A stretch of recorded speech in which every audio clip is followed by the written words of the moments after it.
Assalamualaikum warahmatullahi wabarakatuh. Perkenalkan, nama saya Nikmatul Laili, NIM 1720 10 10 10 35 dari kelompok tutorial B Fakultas Kedokteran Universitas Jember. Di sini saya akan memberikan penjelasan mengenai Henox Conline purpura atau disingkat sebagai HSP. Nah, pengertian dari HSP ini sendiri merupakan suatu penyakit sistemik yang akut yang dimediasi oleh kompleks imun imunoglobulin A yang ditandai oleh adanya dominasi deposisi IgA pada biopsi spesimen, dan juga merupakan suatu bentuk vaskulitis yang melibatkan pembuluh darah kecil yaitu kapiler yang ditandai dengan perdarahan kulit atau purpura tanpa trombositopeni, kemudian terjadi pembengkakan pada sendi, kemudian terjadi nyeri pada perut, dan kelainan pada ginjal. Kemudian untuk epidemiologi dari HSP ini sendiri, kejadiannya itu lebih sering terjadi pada anak-anak daripada dewasa.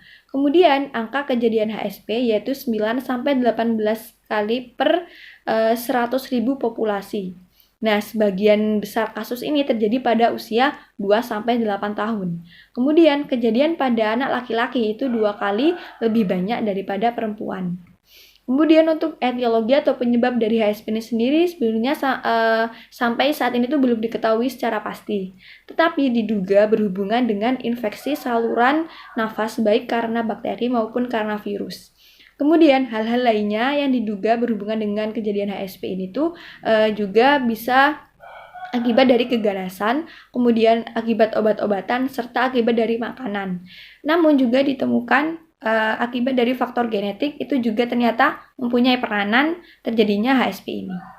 Nah, kemudian untuk patogenesis dari penyakit ini tuh belum sepenuhnya dipahami oleh para peneliti.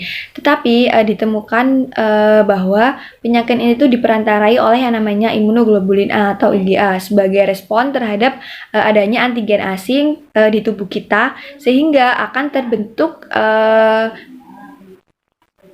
adanya deposit dari kompleks IgA itu tadi, sehingga terutama ini tuh terjadi pada pembuluh darah kecil. Kemudian IgA makromolekular dan IgA kompleks imun ini dia tuh akan mengendap dan akhirnya akan mengaktifasi yang namanya sistem komplement melalui jalur alternatif.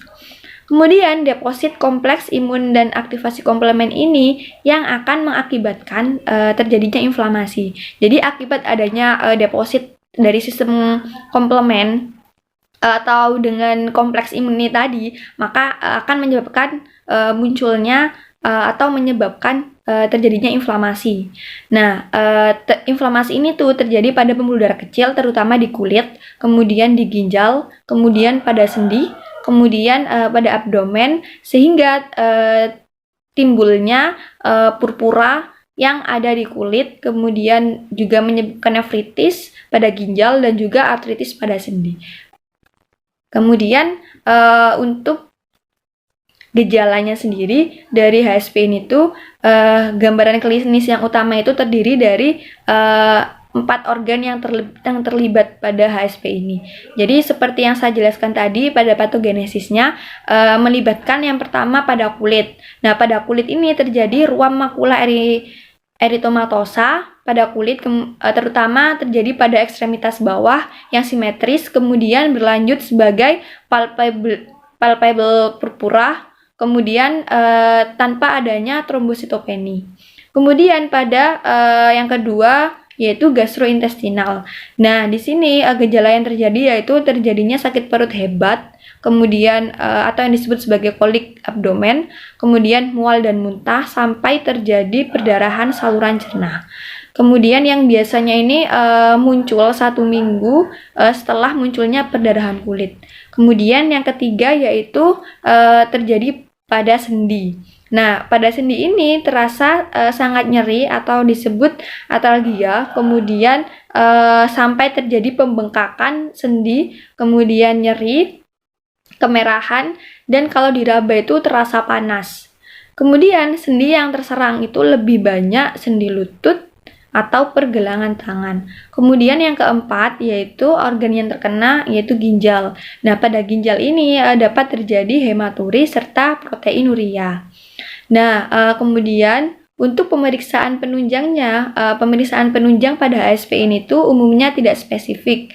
Sehingga yang pertama itu yang ditemukan yaitu jumlah trombosit dapat normal atau meningkat, kemudian sehingga menyingkirkan kecurigaan terhadap ITP atau idiopathic thrombocytopenia purpura. Kemudian yang kedua dapat disertai leukositosis dan anemia pada kondisi perdarahan gastrointestinal. Kemudian kadar komplement seperti C1Q, kemudian C3 dan C4 itu dapat normal maupun menurun. Kemudian pada pemeriksaan kadar imunoglobulin A dalam darah mungkin meningkat. Kemudian demikian pula pada limfosit yang mengandung IgE.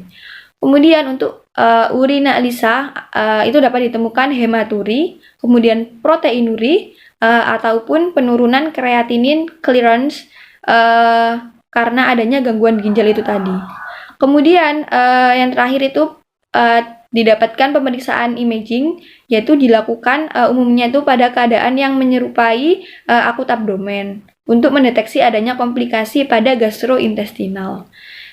Kemudian untuk diagnosisnya, diagnosis pada HSP ini tuh untuk menegakkannya itu menggunakan kriteria dari European League Against Rheumatism atau EULAR, disingkat EULAR 2006 pada ini tuh juga didasarkan pada Pediatric Rheumatology Society pada tahun 2006 juga, meliputi yang pertama yaitu harus terdapat palpable purpura. Kemudian yang kedua diikuti minimal satu gejala berikut, yaitu yang pertama gejala terdapat nyeri perut difus, kemudian deposisi IgA yang predominan pada biopsi kulit, kemudian terjadi artritis akut, kemudian terdapat kelainan ginjal seperti itu tadi, adanya hematuri dan juga terdapat proteinuri.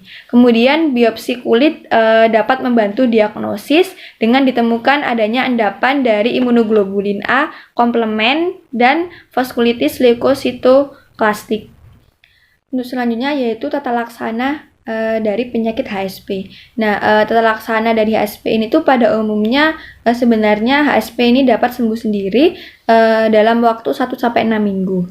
Kemudian pengobatan yang diberikan yaitu pengobatan simptomatis untuk mengurangi gejalanya saja. Kemudian juga didapatkan untuk mengurangi rasa nyeri itu digunakan obat analgesik seperti paracetamol. Kemudian untuk mengatasi nyeri sendi dapat digunakan obat-obatan antiinflamasi non-steroid, namun harus berhati-hati karena dapat meningkatkan resiko perdarahan dari gastrointestinal. Kemudian untuk mengatasi dari odem pada tungkai itu dapat dengan meninggikan kaki.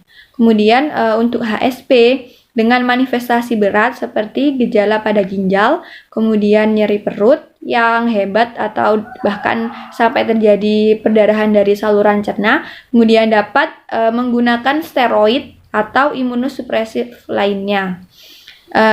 Seperti pada prednison itu diberikan dengan dosis 1-2 mg per kilogram berat badan per hari, dibagi 3 dosis selama 5-7 hari.